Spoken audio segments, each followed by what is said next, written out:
The president, during the launch on Thursday, called on Nigerians to participate in the ongoing synchronization of National Identification Number, the NIN, with SIM cards across the country, as it will provide a digital framework for improving security and strengthening the economy.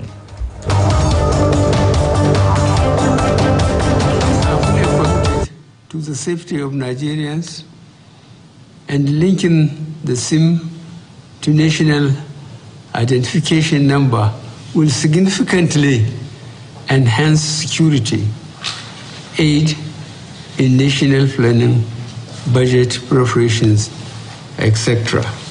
It is in line with this commitment that we have initiated a process that will require every SIM to be linked to the National Identification Number, which is the primary identity database for the country. The House of Representatives has expressed worry that Nigeria loses $70 million yearly to Chinese and other European trawlers due to illegal fishing in the nation's waters, as observed by the Nigerian Navy in 2017. As a result, the House urged the Federal Ministry of Agriculture and Natural Resources, the Nigerian Navy, and the Nigerian Maritime Administration and Safety Agency, NIMASA, to put measures in place to curb illegal fishing. The House was concerned that illegal and unregulated fishing undermines the economy, poses a security threat to the nation's territorial waters, degrades the coastal communities, and renders artisan fishermen redundant. It also urged the federal government to review its licensing policy that tends to favor foreign trawlers at the expense of their local counterparts and encourage indigenous investments into this agricultural sector.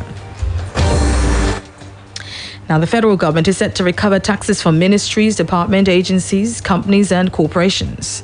A statement from the Federal Inland Revenue Service, FIRS, signed by Abdullahi Ismaila Ahmad, Director, Communications and Liaison Department, said the decision to recover unremitted taxes from public and private entities mandated to collect and remit taxes was taken following increasing cases of illegal withholding of taxes.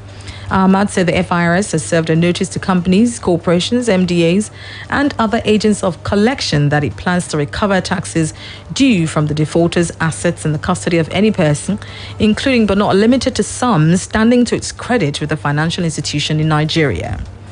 The FIRS had previously issued a similar notice to MDAs demanding payment of outstanding tax liabilities to the service within 60 days. According to the FIRS, this move is in line with the Section 31 of the FIRS Establishment Act 2007 as amended. Now, the House of Representatives, through its Committee on Basic Education and Services, is seeking to probe the over 2 billion naira release for the Safe School initiative, alongside other donations from foreign countries and organizations. The lawmakers are concerned that although an initial 20 million was donated for the takeoff of the Safe School Initiative project in 2014, and as of 2018, a total of 41 billion naira has been realized as donations from countries and donor agencies, yet not much is on the ground to indicate seriousness to fully implement the laudable objectives of the initiative as it relates to the safety of schools, students, teachers, and facilities. Honorable Aneken Umana, who moved the motion, raised concern that the latest development in the criminal activities associated with insecurity in Nigeria, especially as it relates to the invasion of school premises and kidnap of students and teachers for ransom, could be contained and defeated through the full implementation of the Safe School initiatives. The House is urging the federal government to collaborate with state governments to restore, revive, and revalidate the Safe School initiative and deploy special security personnel to schools in Nigeria. Now, the Central Bank Governor, Mr. Godwin Emefiele, has said the bank will oppose all attempts to continue importation of maize into the country. In a statement titled "Emefiele woos youth to embrace agriculture," the CBN boss said the CBN would resist attempts by those who seek to continually import maize into the country. Emefiele spoke in Katsina, on Thursday during the unveiling of the first maize pyramid and inauguration of the 2021 maize wet season farming under the CBN Maize Association of Nigeria Anchor Borrowers program. He said maize farmers in Nigeria had what it takes to close the maize demand gap of over 4.5 million metric tons in the country. He explained that the maize unveiled at the ceremony would be sold to reputable feed processors. He added that this would in turn impact positively on current poultry feed prices, as over 60% of maize produced in the country were used for producing poultry feed. Now, the Central Bank of Nigeria, CBN, has extended the Naira for dollar scheme until further notice. The bank, in a notice released yesterday, said that all aspects of the operationalization of the program remain the same. The Naira for dollar scheme, which started on March 8th, was originally scheduled to end on May 8th, 2020. But the Apex Bank said the scheme would continue indefinitely. With the scheme, diaspora remittance receipts are rewarded with an extra 5 Naira for every dollar wired through the official routes. The incentive was introduced to shore up remittances and discourage the use of informal windows.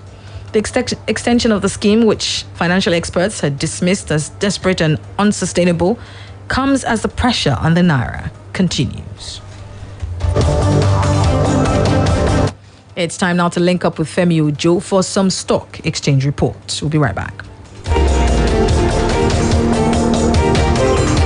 Good morning to you out there. Here is the summary of trading activities on the floor of the Nigerian Stock Exchange for yesterday, the 6th day in the month of May 2021. A bearish way to close the market for investors, as we have the whole share index dropping by 0.81% to close at 39,114.73 basis points. Over 403.5 million units of shares valued at over 4.8 billion naira was traded in 4,342 deals. The equity capitalization summed up to over 20.4 trillion naira. A look at the top 3 gainers for yesterday's trading. We have Konoi topping the gainers pack, gaining 1 naira 70 kobo to close at 18 naira 70 kobo. Cotvale gained 2 kobo to close at 22 kobo, and Seplat gained 54 naira 90 kobo. That was huge, to close at 604 naira 40 kobo. For the decliners, we have Bulk Gas losing 1 naira 36 kobo to close at 12 naira 25 kobo. Livestock lost 19 kobo to close at 1 naira 73 kobo, and Scow lost 23 kobo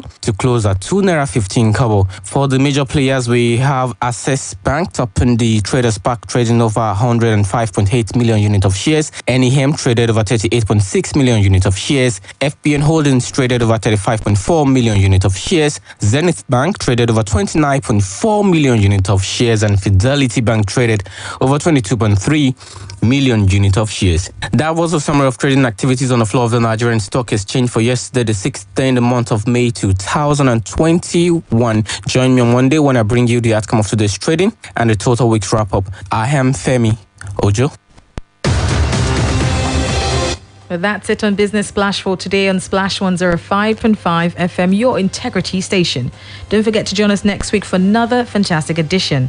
Until then, I'm Ronke Giwa on Nafuwa. Good morning and thank you for listening.